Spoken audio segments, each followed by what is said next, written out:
Posterior al lavado de manos, procedemos a calzarnos unos guantes limpios. Esto con el fin de retirar el vendaje sucio que tiene el paciente.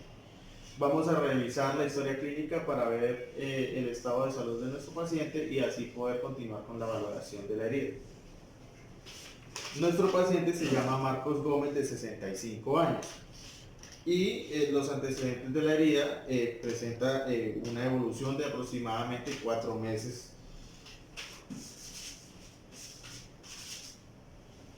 Procedo a la comunicación terapéutica con el paciente. Señor Marcos, mucho gusto, mi nombre es Arturo Mendoza, yo soy el enfermero que va a estar de turno el día de hoy y voy a hacerle la curación. Este es un procedimiento menor, no va a ser muy complicado y vamos a estar interactuando. Si le duele algo me comunica y así vamos a llevar el procedimiento a cabo exitosamente. ¿Listo?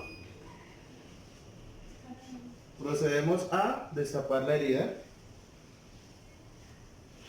y retirar el vendaje sucio.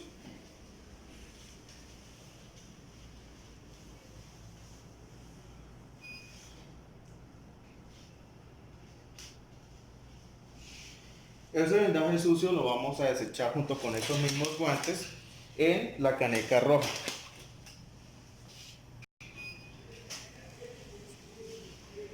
Ahora, a la valoración de la herida podemos observar que es una herida con abundante tejido necrótico, en un porcentaje de un 60%. Esta herida también presenta un 20% de tejido de escapuelo y un 20% de tejido de granulación. Vamos a proceder a la limpieza de la herida. Para esta limpieza vamos a utilizar una técnica aséptica estéril y ya tenemos todos nuestros materiales e insumos a utilizar para este procedimiento. Bueno, los insumos a utilizar en el procedimiento de la curación va a ser una riñonera estéril, gasas estériles, un par de guantes estériles, adhesivo para cubrir la curación después del procedimiento. En este caso vamos a usar Fixomul, una aguja hipodérmica número 18, solución para irrigar la herida, puede ser solución salina normal al 0.9% o agua estéril. Un campo fenestrado para cubrir la herida y aislarla de demás microorganismos. Y un plástico para lograr un lavado profundo de la herida.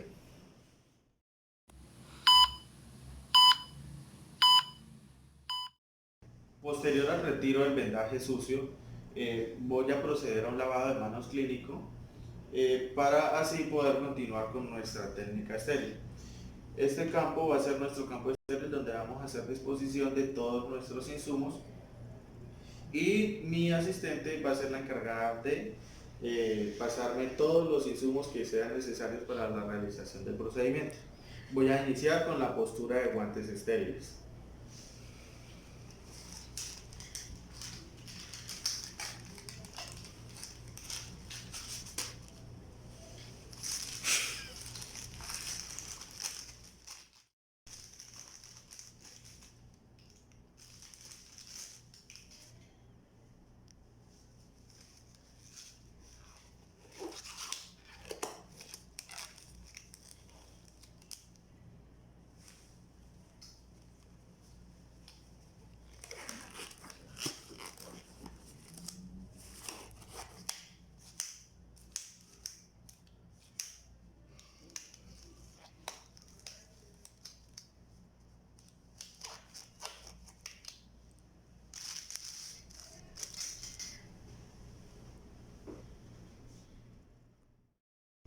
Posterior a la postura de guantes, vamos a alistar todos los insumos que necesitamos para la curación.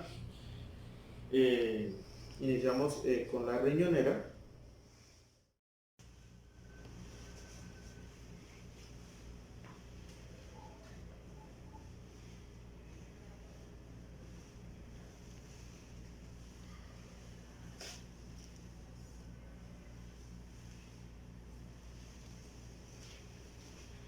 Gasas,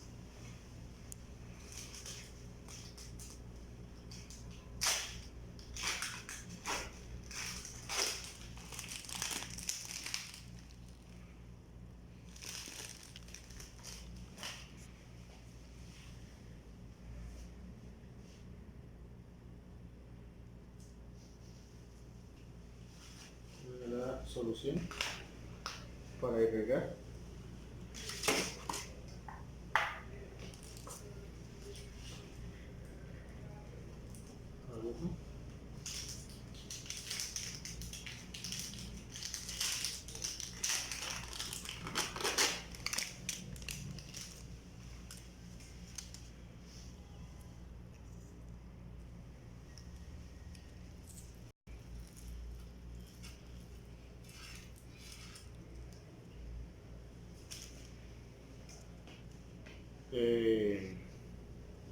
Jabón quirúrgico.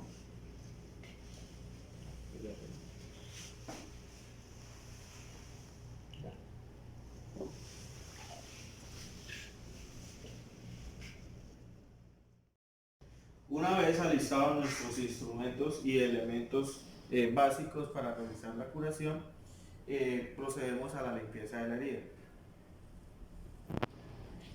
Vamos a realizar la activación de nuestro jabón quirúrgico por medio de un frote hasta que genere espuma. Procedemos a la limpieza. La limpieza debe realizarse desde el centro hacia afuera en una sola dirección.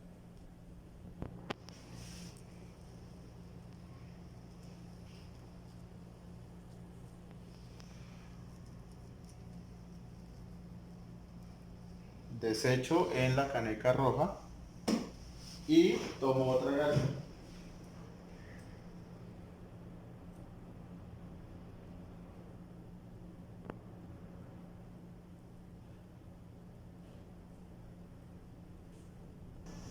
¿Listo? Después de limpiar el centro de la herida, se proceden a limpiarse los bordes, de igual forma unidireccionalmente.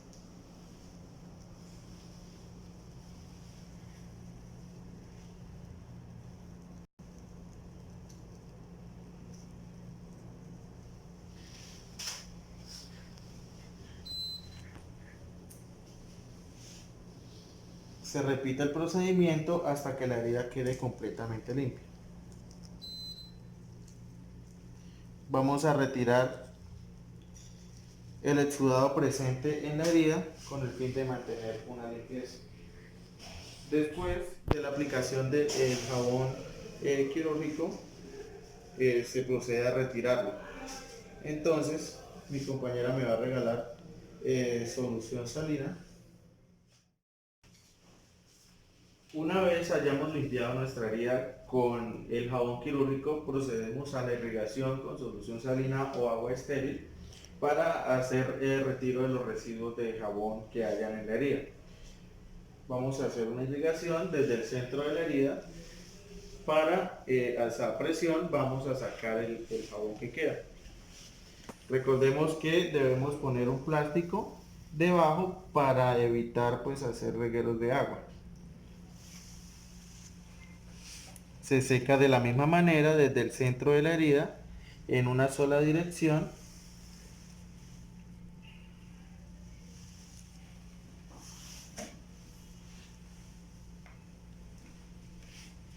Y los bordes también.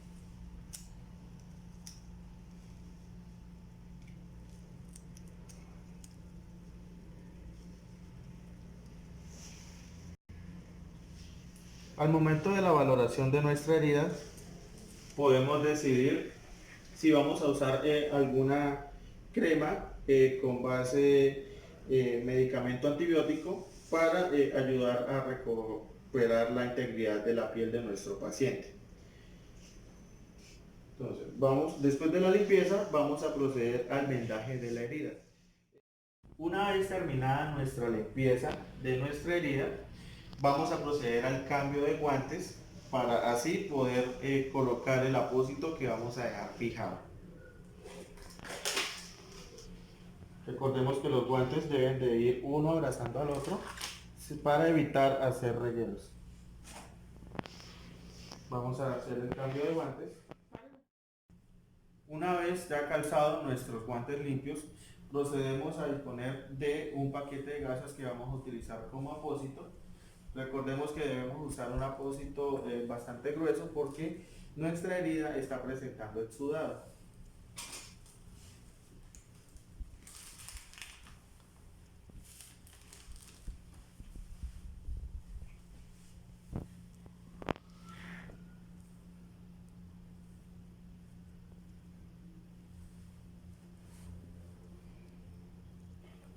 Ahora vamos a colocarle el adhesivo.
No debemos olvidar que debemos registrar en la historia clínica del paciente todo procedimiento que le realicemos a él. Debemos realizar el tipo de curación que hicimos, de igual forma describir la forma en que estaba la herida y todo lo que se usó con él. De igual forma, debemos recordar la educación al paciente sobre el cuidado de la herida. Debemos indicarle al paciente el manejo que debe tener sobre esta herida en el momento en que él se encuentre en su casa, ya sea no mojar el vendaje, no rasgarlo, no destaparlo, en fin, actos que puedan llegar a que la herida se infecte. Adicional a la valoración de la herida del paciente, debemos recordar que se debe usar un tipo de debridamiento para retirar el 60% de tejido necrótico que estaba presente en la herida. En este caso, a la valoración del paciente se decide utilizarse un debridamiento autolítico con base de hidrocoloides, dejarlo actuar sobre un tiempo prolongado de 3 a 4 días y retirar nuevamente ese tejido necrótico que se desprendió por medio de ese debridamiento. Es quirúrgica con bordes definidos. 2. Según el mecanismo de acción por procedimiento quirúrgico. 3. Según la forma, es lineal. 4. Según la estructura comprometida, es una herida complicada, profunda, ya que se extiende más allá del tejido celular subcutáneo, afectando a varios tejidos, piel, músculo o huesos, donde la reconstrucción y regeneración será más dificultosa. 5. Según la profundidad, grosor completo, ya que esta afecta a la dermis, la epidermis, el tejido subcutáneo y posiblemente a los músculos y los huesos. Es necesaria una reparación con tejido conjuntivo. 6. Según el grado de contaminación, sucia o infectada, con más de 6 horas de evolución, penetrantes o con mayor daño tisular. 7. Según la forma de cierre. Su forma de cierre es una intención secundaria, ya que es una herida infectada con pérdida tisular y se cicatriza por intención secundaria. ¿En qué fase de cicatrización se encuentra esta herida? Fase de remodelación. En la maduración y fase de remodelación, el colágeno es removido y realineado a lo largo de las líneas de tensión. Las células que no requieren más son removidas por apósitos. La fase de maduración puede durar un año o más dependiendo del tamaño de la herida y si ésta inicialmente fue cerrada o dejada abierta. Durante la maduración, el colágeno tipo 3, que es prevalente durante la proliferación, se degrada gradualmente y a cambio se deposita colágeno tipo 1, que es más fuerte. Así la fuerza tensil de la herida se incrementa un 50% del tejido normal por los 3 meses de la herida y al final alcanza una fuerza tensil hasta un 80% del tejido normal. Como la actividad se reduce, la cicatriz entonces pierde su apariencia eritematosa, ya que los vasos sanguíneos son removidos por apósitos. El proceso de cicatrización es un proceso complejo y frágil, por tanto es susceptible de ser interrumpido y de fallar, llevando a la formación de heridas crónicas que no cicatrizan, o a heridas crónicas patológicas como las cicatrices queloides. La gran mayoría de las heridas cicatrizan sin dificultad, pero algunas están sujetas a factores que impiden la cicatrización, aunque si se detectan y manejan adecuadamente, la herida cicatrizará. Una minoría de heridas entonces no cicatrizarán y se harán crónicas. Son muchos los factores que contribuyen a esto, entre los que se encuentran la diabetes mellitus, la enfermedad arterial o venosa, la edad avanzada, el tabaquismo y la infección. En los casos en que las heridas se vuelvan crónicas y no cicatricen, la meta es el control de la enfermedad y los síntomas y la prevención de las complicaciones, más que la cicatrización de la herida misma. Se presenta antecedentes de hipertensión arterial, hipotiroidismo, diabetes mellitus y enfermedad cerebrovascular hace 9 meses. 1. Hipertensión arterial. Es la presencia de una presión excesiva de la sangre que daña el sistema vascular. En este caso se podría presentar deterioro de las arterias, lo cual podría aumentar el desarrollo de arteriosclerosis. De acuerdo con estudios previos, han demostrado que cuando un tejido es privado de oxígeno, como sucede en zonas con mucha contaminación, como en este caso, el flujo sanguíneo aumenta y se produce así el aumento de la presión. 2. Hipotiroidismo. Es un trastorno de la tiroides que afecta a la glándula tiroides y se produce una menor cantidad de hormonas. Esto afecta a la piel colocándola fría y pálida por vasoconstricción periférica, así como una xerodermia, que es la descamación de las células y sequedad de la piel. Con hiperqueratinosis, lo cual es el engrosamiento de la capa externa de la piel, y taponamiento folicular, por la disminución de la secreción sebácea y sudorípara. Diabetes mellitus. Se produce cuando el páncreas no puede fabricar insulina suficiente o cuando no logra actuar en el organismo porque las células no responden a su estímulo. Las manifestaciones cutáneas de la diabetes pueden ser divididas en aquellas que acompañan a las alteraciones metabólicas agudas y las que se correlacionan como cambios de las dérmicas en las enfermedades crónicas degenerativas. Clasificación de las manifestaciones cutáneas de la diabetes. En manifestaciones cutáneas son asociadas con las infecciones y complicaciones cutáneas.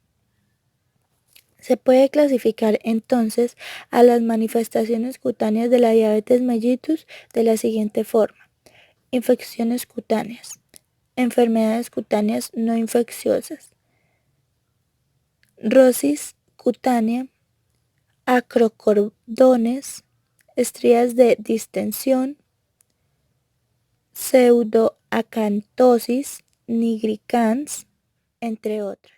4. Enfermedad cerebrovascular. El paciente no moviliza su hemicuerpo izquierdo. Es muy común que en los pacientes cardiópatas se presenten de manera súbita un gran enrojecimiento en las piernas, con un puntilleo rojizo muy importante, aumento de la temperatura y a veces dolor al tocarse las pantorrillas. Estos son los datos de la erisipela en las piernas, un problema frecuente en los enfermos del corazón debido a que cursan con gran presión más alta en sus venas y eso les hace retener agua en las piernas. Para los cuidados de las heridas en la que es necesario establecer una actuación planificada, la ANANDA aporta los siguientes diagnósticos. 1102. Curación de la herida por primera intención. Se define como una magnitud de regeneración de las células y tejidos posterior a un cierre intencionado. Indicaciones. 110202. Supuración purulento. Escala I desde extenso hasta ninguno. 110206. Secreción sanguínea del drenaje. Escala H desde extenso hasta ninguno. 110211. Olor de la herida. Escala H desde extenso hasta ninguno. Intervenciones. 3630. Cuidados de la herida. Actividad 3660-29. Enseñar al paciente y a la familia los signos y síntomas de infección. 360115. Cambiar el apósito según la cantidad de exudado. 366011. Colocar un vendaje apropiado al tipo de herida. 6540. Control de infecciones. Actividad 650417. Limpiar la piel del paciente con un antibacteriano apropiado. 654024. Asegurar una técnica de cuidado de heridas adecuada. 3590. Vigilancia de la piel. Actividad 3593. Documentar los cambios en la piel y la mucosa. 359008. Observar si hay excesiva sequedad o humedad en la piel. Según el NIC, deterioro de la integridad tisular 00044. Definición. Lesiones de las membranas mucosas o corneal, tegumentaria o de los tejidos subcutáneos. Factores relacionados: déficit de conocimientos, deterioro de la movilidad física, alteraciones de la circulación. Características: lesión por destrucción tisular, córnea, membranas mucosas, tejidos tegumentarios o subcutáneos. Dolor agudo 00132, que se define como una experiencia sensitiva y emocional desagradable ocasionada por una erección tisular real o potencial o descrita en tales términos. Inicio súbito o lento de cualquier intensidad leve a severa con un final anticipado o previsible y una duración menor de 6 meses. Factores relacionados: agentes biológicos, agentes químicos, agentes físicos y agentes psicológicos. Características: comunicación verbal de los descriptores del dolor, comportamiento de defensa, protección, máscara facial del dolor, alternación del tono muscular, respuestas autónomas como aumento de la tensión arterial, cambios en el pulso, respiratoria aumentada o disminuida, irritabilidad. Esta herida va a ser una técnica estéril porque se necesitan tomar medidas para evitar la propagación de gérmenes y por eso es necesario realizar procedimientos de limpieza y muchos cuidados para así no contraer alguna infección. Otra cosa muy importante es evitar que se extienda a otras zonas de la lesión o a otros pacientes o incluso al personal de salud. Para esto debemos conocer las principales vías de contagio, que son las vías aéreas, la infección cruzada desde las heridas de otro paciente o desde otras heridas de distinta localización del mismo paciente mediante material contaminado.